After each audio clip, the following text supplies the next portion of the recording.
Question 1. Pediatric respiratory emergencies. A 4-year-old child presents to the emergency department with a barking cough, inspiratory stridor, and mild retractions. His parents report that symptoms started suddenly in the middle of the night. He has no history of foreign body aspiration, and his immunizations are up to date. His oxygen saturation is 96% on room air, and he appears non-toxic. What is the most appropriate initial management for this patient? A. Administer nebulized epinephrine and oral dexamethasone. B. Intubate immediately due to risk of respiratory failure. C. Administer albuterol and ipratropium via nebulizer.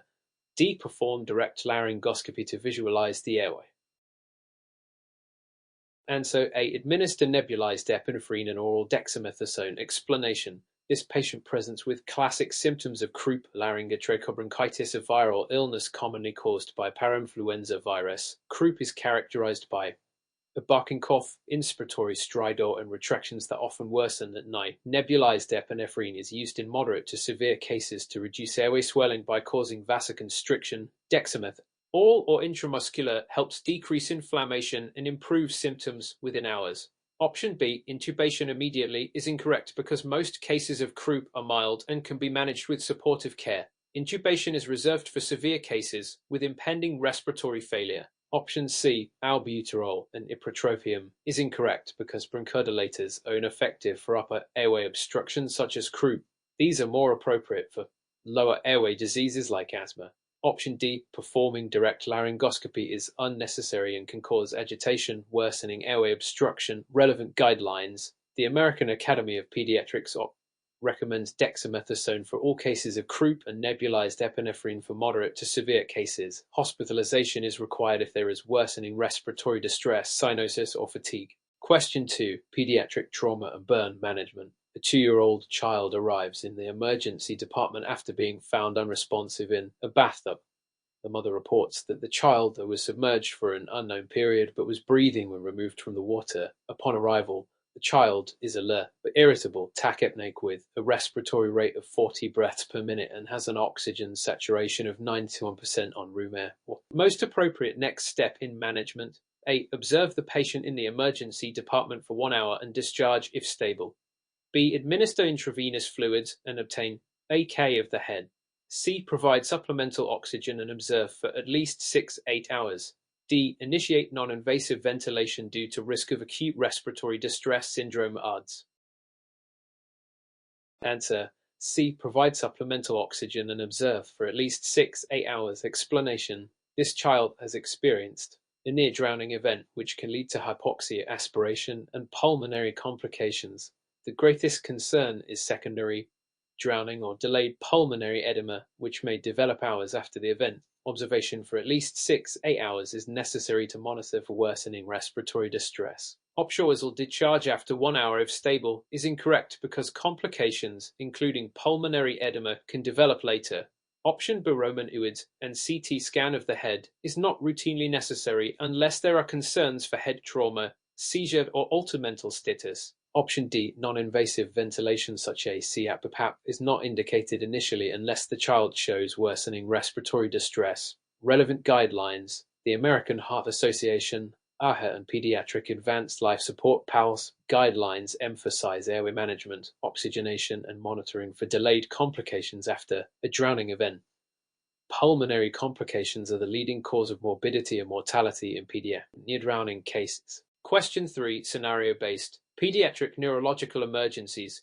Jason, the 10-year-old boy, is brought to the emergency department by his parents after experiencing a generalized tonic-clonic seizure lasting approximately 8 minutes. He has no previous history of seizures. Upon arrival, Jason is postictal but gradually regaining consciousness. His vital signs are stable and his glucose level is 92 mdl. His parents, extremely worried, and ask whether Jason will need long-term anti-epileptic medications. What is the most appropriate next step in management? A. Administer a loading dose of intravenous phenytoin to prevent future seizures. B. Discharge the patient after reassurance since the seizure has stopped. C. Obtain neuroimaging and consider lumbar puncture based on clinical presentation.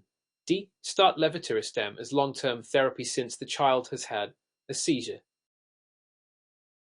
Answer: C. Obtain neuroimaging and consider lumbar puncture based on clinical presentation. Explanation: this patient had a prolonged first-time seizure which warrants further evaluation to identify a possible underlying cause, e.g. infection, trauma, metabolic disorder, or structural brain abnormality. Neuroimaging (ET/MRI) is indicated in children with new-onset seizures if there is concern for trauma, mass lesion, increased intracranial pressure. Lumbar puncture should be considered if there are signs of meningitis or encephalitis, e.g. fever, neck stiffness, altered mental status. Option Roman ermitoin is incorrect because Jason is not currently seizing. Antiepileptic drugs are used for status epilepticus, 5 min of continuous seizure activity or multiple seizures without return to baseline. Option B, discharge after reassurance, is incorrect because this is his first seizure of prolonged duration and further workup is necessary. Option D, starting levetiracetam long-term, is incorrect because one seizure does not warrant long-term antiepileptic therapy. The decision for chronic seizure management is made based on recurrence risk and underlying pathology. Relevant guidelines. The American Epilepsy Society (AES) guidelines recommend neuroimaging for first-time prolonged seizures and considering lumbar puncture if infection is suspected. Pediatric neurology guidelines. Waiting for a second unprovoked seizure before initiating long-term antiepileptic therapy unless high-risk features are present. These questions are designed to be challenging and focus on critical thinking, application of guidelines, and detailed explanations to prepare students for the Certified Pediatric Emergency Nurse (CPEN) exam. Question 4. Pediatric neurological emergencies. A 3-year-old child presents to the emergency department with a history of an unwitnessed fall from a bed approximately 4 hours ago.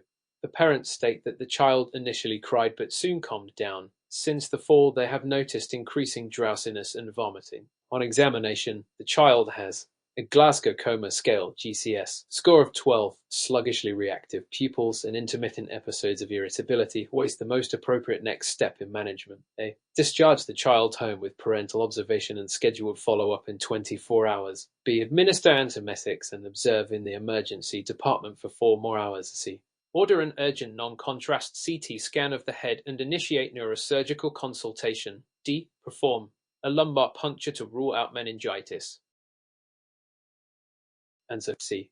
Order an urgent non-contrast CT scan of the head and initiate neurosurgical consultation. Explanation: the symptoms of increasing drowsiness, vomiting, irritability, and a decline in Glasgow Coma Scale (GCS) score are concerning for an intracranial injury such as an epidural or subdural hematoma. Pediatric traumatic brain injuries (TBI) require urgent imaging. The correct answer is C. Ordering a non-con CT scan and initiating neurosurgical consultation. A is incorrect because sending the child home without imaging or further observation could lead to a misdiagnosis of a life-threatening intracranial hemorrhage. B is incorrect because prolonged emergency observation without imaging is not the standard of care for a child showing signs of neurological deterioration. D is incorrect because lumbar puncture is not indicated in suspected traumatic brain injuries and could even worsen intracranial pressure. Relevant guidelines. The Pecan Pediatric Head Trauma Rule supports obtaining ACAN for children with altered mental status, worsening symptoms, or neurological deficits. The Brain Trauma Foundation guidelines recommend urgent neuroimaging in pediatric patients with persistent vomiting, OS-15, or focal neurological deficits. Question 5. Pediatric cardiovascular emergencies. A 5-year-old boy with a history of congenital heart disease, tetralogy of Fallot, is brought to the ED in distress. The parents report that the child suddenly became cyanotic while playing and has been squatting to relieve his symptoms. His vital signs include a heart rate of 150 bpm, respiratory rate of 40 breaths-min, and oxygen saturation of 72%. Room air. The child appears irritable and tachypneic. What is the most appropriate initial intervention? A. Administer a Roman-Uid bolus to correct hypovolemia. B. Place the child in a knee chest position and provide oxygen therapy. C. Administer Roman eta blocker such as propranolol. D. Perform immediate endotracheal intubation and mechanical ventilation. Answer B. Place the child in a knee chest position and provide oxygen therapy. Explanation: the child is experiencing a hypercyanotic spell, TET spell, a hallmark of tetralogy of Fallot, TOF. These spells are caused by a sudden increase in right to left shunting, leading to profound hypoxemia. The correct initial response is B. Placing the child in a knee chest position and providing oxygen. A is incorrect because although Roman uids may help, they are not the first-line intervention for hypercyanotic spells. C is incorrect because while propranolol, a beta blocker, can reduce the frequency of TET spells, it is not the immediate intervention. D is incorrect because intubation is not necessary unless the child fails to respond to non-invasive measures. Relevant guidelines. The American Heart Association (AHA) Pediatric Advanced Support PALS guidelines recommend positioning the child in a knee chest position to increase systemic vascular resistance and improve pulmonary blood flow. High flow oxygen and morphine may help decrease the hypercyanotic spell by relaxing pulmonary vasculature. Question 6. Pediatric gastrointestinal emergencies, scenario-based. Mrs. Alvarez brings her 6-week-old infant, Lucas, to the emergency department because he has been projectile vomiting after every feed for the past 4 days. She reports that Lucas has been increasingly fussy and seems constantly hungry despite vomiting. On physical examination, mild dehydration, a palpable olive-shaped mass in the upper abdomen, and visible peristaltic waves. What is the most likely diagnosis? A. Gastroesophageal reflux disease, GERD. B. Pyloric stenosis. C. Intussusception. D. Malrotation with volvulus. Answer: B. Pyloric stenosis. Explanation: Lucas presents with the classic triad of pyloric stenosis, projectile, non-bilious vomiting, a palpable olive-shaped mass in the epigastric region, visible peristaltic waves. The correct answer is B. Pyloric stenosis, a condition caused by hypertrophy of the pyloric sphincter leading to gastric outlet obstruction. A is incorrect because GERD may cause vomiting, but it is usually not projectile and does not cause dehydration. C is incorrect because intussusception presents with colicky, abdominal pain, current jelly stools, and a sausage-shaped mass, not projectile vomiting. D is incorrect because volvulus typically presents with bilious green vomiting, which is not seen here. Relevant guidelines. Pediatric surgery guidelines recommended ultrasound as the gold standard for diagnosing pyloric stenosis, showing thickened pyloric muscle. Treatment. Surgical pyloromyotomy is the definitive treatment. Question 7. Pediatric respiratory emergencies. The 2-year-old child is brought to the emergency department with rapid onset of high fever, drooling, and a muffled voice. The parents report that the child refuses to lie down and prefers to sit forward with his mouth open. On examination, he is tachypneic, stridorous, and has intercostal retractions. What is the most appropriate next step? A. Obtain a lateral neck X-ray. B. Perform a throat examination with a tongue depressor. C. Administer nebulized epinephrine and observe for improvement. D. Keep the child calm. Administer humidified oxygen and prepare for endotracheal intubation in a controlled setting. Answer: D. Keep the child calm. Administer humidified oxygen and prepare for endotracheal intubation in a controlled setting. Explanation: a classic triad of drooling, dysphagia, and distress in a toxic-appearing child is concerning for epiglottitis, a life-threatening condition caused by Haemophilus influenzae type B. Here, the correct answer is D. Keeping the child calm, administering oxygen, and preparing for intubation in a controlled setting. A is incorrect because radiographic imaging, thumbprint sign on X-ray, is not necessary if clinical suspicion is high. B is incorrect because examining the throat may induce laryngospasm, leading to airway obstruction. C is incorrect because nebulized epinephrine is used for croup, not epiglottitis. Relevant guidelines. The American Academy of Pediatrics recommends immediate airway stabilization before any diagnostic testing. Suspected epiglottitis. Definitive management. Endotracheal intubation in an operating room or ICU setting. Question 8. Pediatric sepsis recognition and management.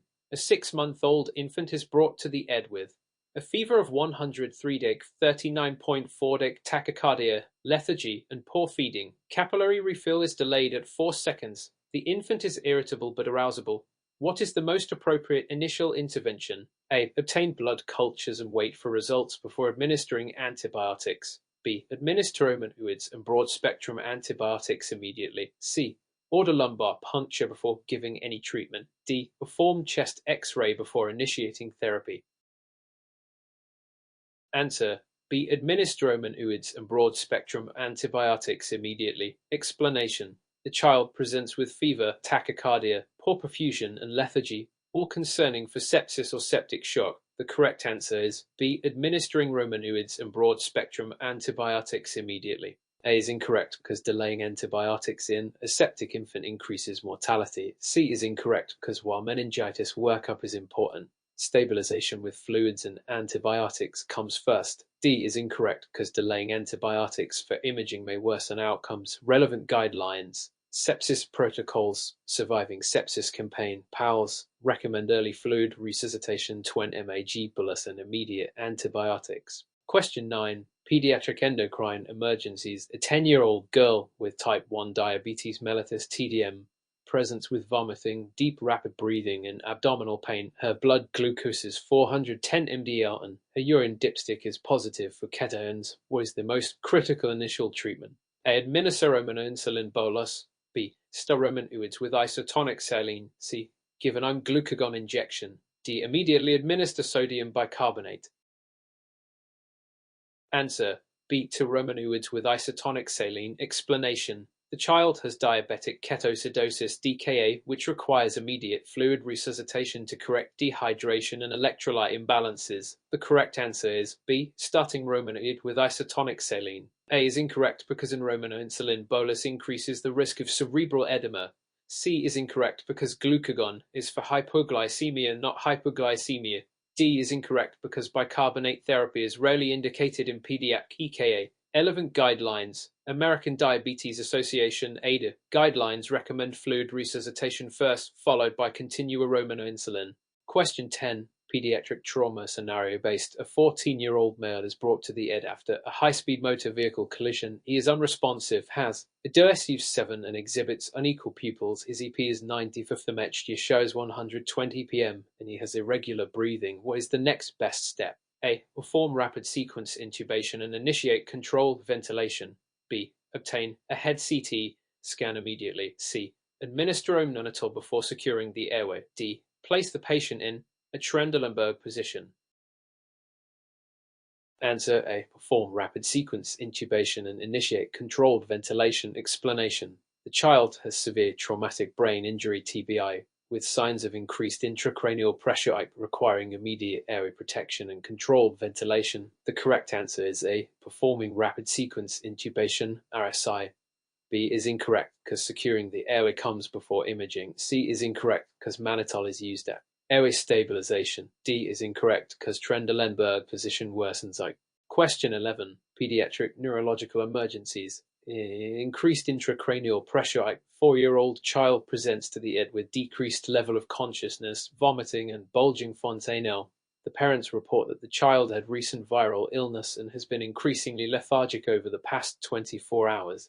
The child's vital signs show bradycardia, irregular respirations, and hypertension. What is the most appropriate intervention? A. Administer hypertonic saline or mannitol to reduce intracranial pressure. B. Perform an urgent lumbar puncture to evaluate for meningitis. C. Obtain CT scan with contrast to assess for space-occupying lesion. D. Administer broad-spectrum antibiotics and observe for changes in neurological status. Answer: administer hypertonic saline or mannitol to reduce intracranial pressure. Explanation: the child exhibits Cushing's triad, bradycardia, irregular breathing, and hypertension, which suggests increased intracranial pressure. The priority intervention is to reduce by administering hypertonic saline or mannitol. B. Lumbar puncture is contraindicated in the presence of signs because it can lead to herniation. C. CT. Contrast is inappropriate as contrast is not required for initial imaging in suspected a non-contrast CT would be preferable. D. Broad-spectrum antibiotics may be necessary if infection is suspected, but reducing IP is the priority before further diagnostics. Question 12. Pediatric cardiovascular emergencies. Hypovolemic shock. 2-year-old child is brought to the ED after experiencing severe diarrhea and vomiting for 3 days. The child is lethargic, has cold extremities, capillary refill of 5 seconds, and weak central pulse. The heart rate is 180 bpm, blood pressure is 70/40 mmHg, and the respiratory rate is 40 breaths per minute. What is the appropriate immediate intervention? A. Administer rapiromanolus of 20 mg of isotonic crystalloid solution. B. Give maintenance Romanade, fusion of DD1, 2 and S at 1.5 times the normal rate. C. Administer immunoopamine to support blood pressure. D. Encourage oral rehydration therapy or with electrolyte-rich fluids. Answer A. Administer robiromanolus of 20 mg of isotonic crystalloid solution. Explanation. The child is in hypovolemic shock, which is characterized by tachycardia, hypotension, prolonged capillary refill, and poor perfusion. The immediate priority is fluid resuscitation with the 20 mg of isotonic crystalloid NSR. Beat maintenance fluids is not appropriate because this child requires a volume resuscitation. Uromnopamine is used in cardiogenic shock but not the first-line treatment for hypovolemic shock. D. Oral rehydration therapy is only suitable for mild to moderate dehydration, but this child is in shock and requires aromatherapy. Question 13. Pediatric respiratory emergencies. Asthma exacerbation. 9-year-old child with history of asthma presents to the ED with severe respiratory distress, wheezing, accessory muscle use, and an oxygen saturation of 89% on room air. After administering nebulized albuterol and ipratropium and giving oral corticosteroids, the child continues to have significant distress. What is the next best step? A. Administer subcutaneous epinephrine. B. Start intravenous magnesium sulfate infusion. C. Initiate non-invasive positive pressure ventilation NIP. D. Intubate the patient immediately. Answer B. Start intravenous magnesium sulfate infusion. Explanation. This child is experiencing a severe asthma exacerbation that has not responded to initial bronchodilators and steroids. Roman magnesium sulfate is the recommended next step as it relaxes smooth muscle and can reduce bronchospasm. Subcutaneous epinephrine is not first line in asthma but may be used in cases of anaphylaxis-related bronchospasm. C. NIP considered, but magnesium is the next step before escalating respiratory support. D. Intubation is reserved for impending respiratory failure. E.g., silent chest, altered mental status, or worsening hypoxia. Question 14. Pediatric endocrine emergencies.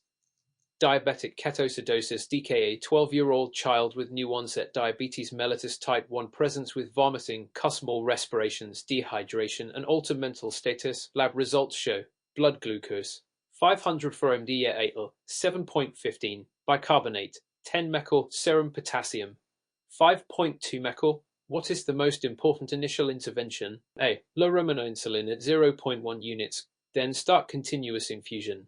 B. Administer 20 mg isotonic fluid bolus, then start maintenance fluids. C. Immediately administer sodium bicarbonate to correct acidosis. D. Give Roman potassium replacement before starting insulin therapy. Answer B. Administer 20 mg isotonic fluid bolus, then start maintenance fluids. Explanation. Fluid resuscitation is the first priority in EKA because severe dehydration contributes to poor perfusion and worsening acidosis. Low Romanov insulin is incorrect because a bolus is not recommended due to the risk of cerebral edema. C. Sodium bicarbonate is not routinely used in DKA unless there is severe acidosis. pH 6.9. Aromatase potassium replacement is needed but only after fluid resuscitation and once urine output is adequate. Question 15. Pediatric sepsis management. A 5-year-old presents with fever, 39.5 tick tachycardia, HR 160 tachypnea, RR 45, and hypotension at P65, 35 G. Is lethargic, has mottled skin and poor capillary refill. What is the most critical first step in management? A. Administer broad-spectrum antibiotics. B. Give 20 mg bolus of normal saline or lactated ringers. C. Start norepinephrine for hemodynamic support. D. Obtain blood cultures before administering antibiotics. Answer B. Give a 20 mg bolus of normal saline or lactated ringers. Explanation. This child meets pediatric sepsis criteria and is in septic shock. Rapid fluid resuscitation is the most urgent step. Antibiotics are essential but should be given after fluids. C. Norepinephrine is used if fluid resuscitation fails. D. Blood cultures are important but should not delay fluid resuscitation. Question 16. Pediatric toxicology. Acetaminophen overdose. 7-year-old child is brought to the emergency department after the accidental ingestion of an unknown quantity of acetaminophen paracetamol approximately 4 hours ago. The child appears asymptomatic with normal vital signs and no physical exam abnormalities. The parents are unsure of the exact dose consumed. What is the most appropriate next step? A. Discharge the patient with parental observation since there are no symptoms. B. Obtain serum acetaminophen level and assess risk using the Rumac-Matthew nomogram. C. Immediately administer N-acetylcysteine NAC to prevent hepatotoxicity. D. Perform gastric lavage to remove any remaining acetaminophen. Answer. B. Obtain a serum acetaminophen level and assess risk using the Roux-Matthew nomogram. Explanation. Although the child is asymptomatic, acetaminophen toxicity follows. A delayed progression with liver damage occurring 2-4-7-2 hours post-ingestion. The best initial step is to measure the serum acetaminophen level at least 4 hours post-ingestion and assess toxicity risk using the Roux-Matthew nomogram. Discharge. Parental observation is incorrect because early acetaminophen toxicity is asymptomatic and missing treatment can lead to hepatic failure. C. Immediately administer NAC is premature. NAC should be given only if levels indicate toxicity on the nomogram. D. Gastric lavage is not recommended as acetaminophen is rapidly absorbed and lavage is ineffective after 1-2 hours post-ingestion. Question 17. Pediatric shock recognition and management. A 3-year-old child presents to the ED with lethargy, cold extremities, and a weak pulse. The child's EP is 70/40 mHg, shows 160 bpm, and capillary refill is 5 seconds. The nurse suspects septic shock. What is the most appropriate next step? A. Administer a slow mAg bolus of normal saline over 1 hour. B. Immediately begin dopamine infusion of 5 mg/km. C. Administer a 20 mAg bolus of isotonic crystalloid fluid as rapidly as possible. D. Obtain blood cultures before initiating any treatment. Answer. C. Administer 20 mAg bolus of isotonic crystalloid fluid as rapidly as possible. Explanation. The child presents with cold shock, a common form of septic shock in children. The correct answer is C. Administering a 20 mAg isotonic crystalloid bolus as rapidly as possible. A is incorrect because fluid resuscitation in shock should be rapid, not slow. B is incorrect because vasopressors, dopamine, are used after adequate fluid resuscitation fails. D is incorrect because blood cultures should be obtained, but treatment must not be delayed. Relevant guidelines. PALS Pediatric Advanced Life Support recommends rapid fluid resuscitation in septic shock, 20 mAg boluses up to 6 AAG in the first hour. Question 18. Pediatric airway management in trauma. A 7-year-old child was hit by a car and presents with stridor intercostal retractions and a Glasgow Coma Scale GCS of 6. The team decides to intubate. What is the most appropriate method? A. Nasotracheal intubation with ketamine sedation. B. By mask ventilation until respiratory distress resolves. C. Perform rapid sequence intubation, RSI, with cervical spine stabilization. D. Insert a laryngeal mask airway LMA for definitive airway management. Answer. C. Perform rapid sequence intubation, RSI, with cervical spine stabilization. Explanation. The child has a compromised airway and a depressed GCS necessitating immediate intubation. The correct answer is C. Performing RSI with cervical spine stabilization. A is incorrect because nasotracheal intubation is rarely used in trauma patients due to the risk of skull fractures. B is incorrect because bag mask ventilation is a temporary measure, not definitive airway management. D is incorrect because LMAS are not definitive airway management in trauma cases requiring prolonged ventilation. Relevant guidelines. ATLS Advanced Trauma Life Support recommends RSI with inline cervical stabilization. Trauma patients requiring intubation. Question 19. Pediatric poisoning. Acetaminophen overdose. 2-year-old ingested an unknown amount of acetaminophen 2 hours ago. The child appears well and vital signs are normal. What is the best initial step? A. Observe for 24 hours and monitor for symptoms. B. Administer activated charcoal and obtain acetaminophen levels. C. Wait until liver function tests are abnormal before starting treatment. D. Immediately administer N-acetylcysteine NAC without lab testing. Answer. B. Administer activated charcoal and obtain acetaminophen levels. Explanation. The correct answer is B. Administering activated charcoal and obtaining acetaminophen levels. A is incorrect because early intervention is crucial in acetaminophen overdose. C is incorrect because liver function abnormalities appear late in toxicity. D is incorrect because NAC is not started unless toxicity is confirmed based on the Roux-Matthew nomogram. Relevant guidelines. The Roux-Matthew nomogram determines the need for NAC based on acetaminophen levels at 4 hours post-ingestion. Question 20. Pediatric status epilepticus. A 5-year-old child is brought to the ED actively seizing for 12 minutes. What is the most appropriate first-line treatment? Ominore's bem, aromanophenitoin, or romanophenenobarbital, romanovalproic acid. Answer: Romanore's bem. Explanation: Status epilepticus. 5 minutes of continuous seizure activity requires immediate benzodiazepine treatment. The correct answer is Romanore's bem. B and C are incorrect because phenytoin and phenobarbital are second-line agents after benzodiazepines fail. D is incorrect because valproic acid is used in refractory cases. Relevant guidelines: PALS and AES American Epilepsy recommend Romanore's bem or midazolam miromana excess is unavailable. Question 21. Pediatric drowning. Submersion injury. 4-year-old was submerged under water for 3 minutes but was rescued and is conscious with normal oxygen saturation. What is the most appropriate management? A. Discharge home with instructions for close monitoring. B. Obtain chest X-ray and monitor for delayed pulmonary edema. C. Give prophylactic antibiotics. D. Administer diuretics to prevent pulmonary complications. Answer: B. Obtain a chest X-ray and monitor for delayed pulmonary edema. Explanation: even if asymptomatic submersion injury, patients should be monitored for at least 6 hours due to delayed pulmonary complications. The correct answer is B. Obtaining a chest X-ray and monitoring. Relevant guidelines: OP recommends 6-8 hours of observation for all submersion injuries, even if asymptomatic. Question 22. Pediatric anaphylaxis. A 9-year-old with a peanut allergy developed stridor, wheezing, and hypotension after eating a cookie. What is the first-line treatment?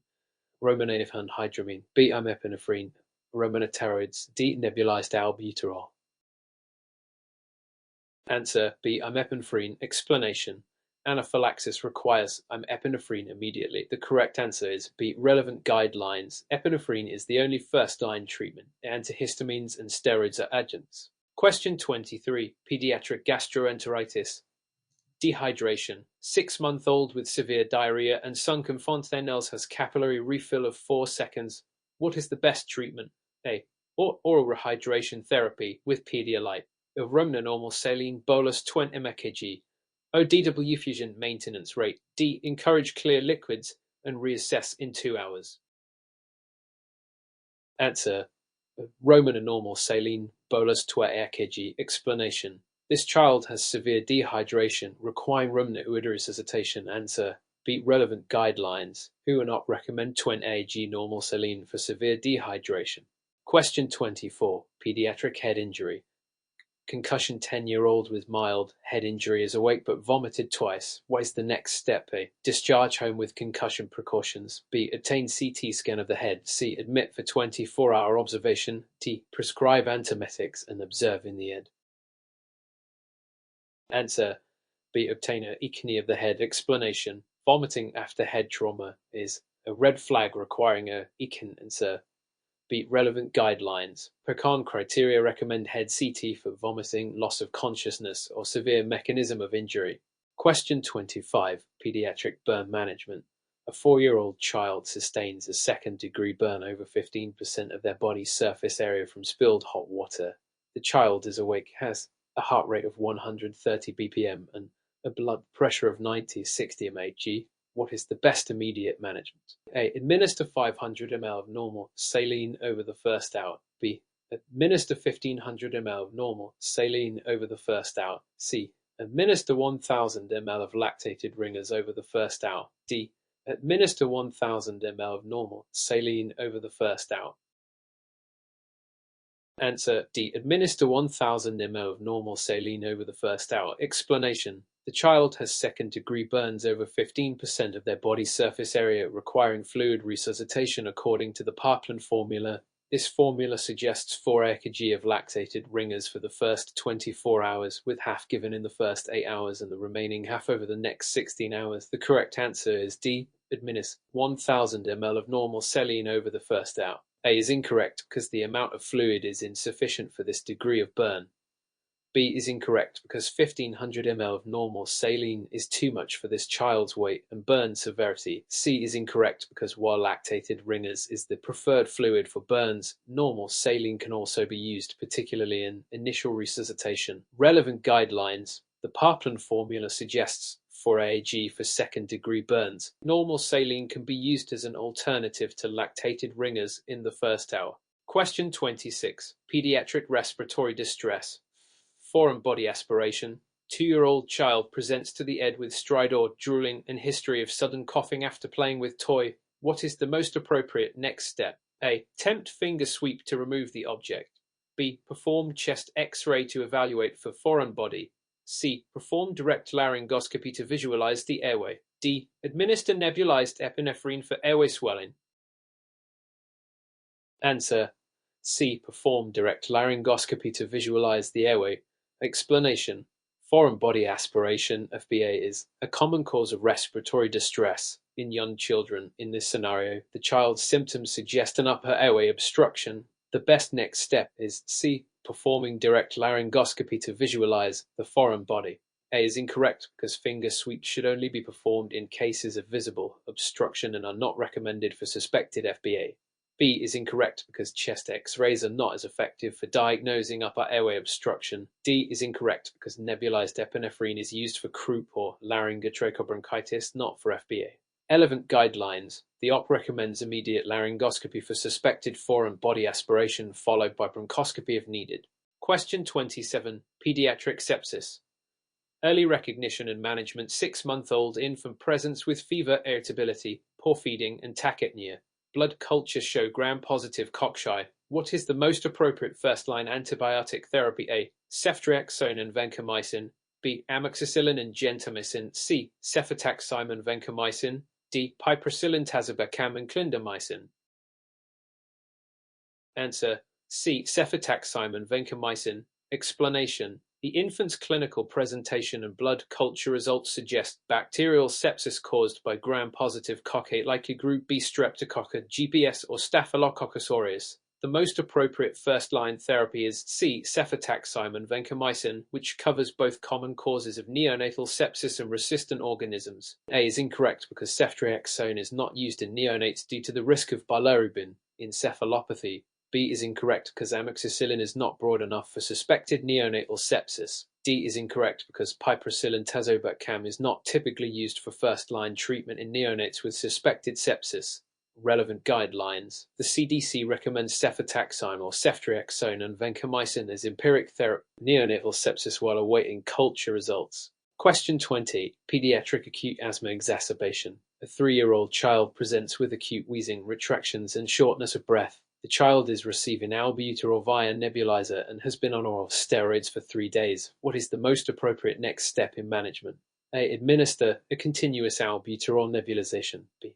Increase the dose of oral steroids. C. Administer roman and magnesium sulfate. D. Intubate the patient for airway protection. Answer A. Administer continuous albuterol nebulization. Explanation. The child presents with an acute asthma exacerbation. The best next step is A. Administering a continuous albuterol nebulization. This treatment provides sustained bronchodilation and is commonly used in moderate to severe asthma exacerbations. B is incorrect because oral steroids are appropriate for early treatment, but increasing the dose is not needed after 3 days. C is incorrect because magnesium sulfate is used for severe asthma exacerbations that do not respond to standard treatment, but it's not first line for this child. D is incorrect because intubation should be reserved for children with respiratory failure or imminent collapse, which is not evident in this scenario. Relevant guidelines. The SEI National Heart, Lung, and Blood Institute guidelines recommend continuous nebulization. Beta agonists for children with moderate to severe asthma exacerbations. Question 29. Pediatric seizure. Status epilepticus. 7-year-old child is brought to the ED after experiencing continuous seizures for 10 minutes. The child has received 2 doses of lorazepam with no improvement. What is the next best treatment option? Romanophenidine, or romanophenobarbitol, or romanaveviracetam. D. Intranasal midazolam. Answer. Romanophenidine. Explanation. The child is in status epilepticus and has not responded to lorazepam. First line. The next step is to administer romanophenidine as the second line anticonvulsant. B is incorrect because phenobarbital is typically used as a third-line agent for refractory seizures. C is incorrect because levetiracetam is an alternative but not typically used as a second-line agent. D is incorrect because midazolam is typically used for short-term seizure management but not for status epilepticus after failure of benzodiazepines. Relevant guidelines. PALS and AES guidelines recommend romifenitoin or fosphenytoin for status epilepticus after benzodiazepines fail. Question 30. Pediatric meningitis. Diagnosis and initial management. 3-month-old infant presents with fever, irritability, vomiting, and bulging fontanelle. What is the most appropriate initial diagnostic step? A. Perform lumbar puncture. B. Obtain chest X-ray to rule out pneumonia. C. Administer antibiotics and observe for improvement. D. Order blood cultures before lumbar puncture. Answer A. Perform a lumbar puncture. Explanation. This infant has signs of meningitis, and the most appropriate initial diagnostic step is performing a lumbar puncture to obtain cerebrospinal fluid for analysis and confirm the diagnosis. B is incorrect because a chest X-ray is not indicated for suspected meningitis. C is incorrect because empiric antibiotics should be started after obtaining CSF, not before. Incorrect because blood cultures are important but should be taken before lumbar puncture, not as the first step. Relevant guidelines. The OP recommends lumbar puncture for infants with suspected bacterial meningitis to guide appropriate treatment.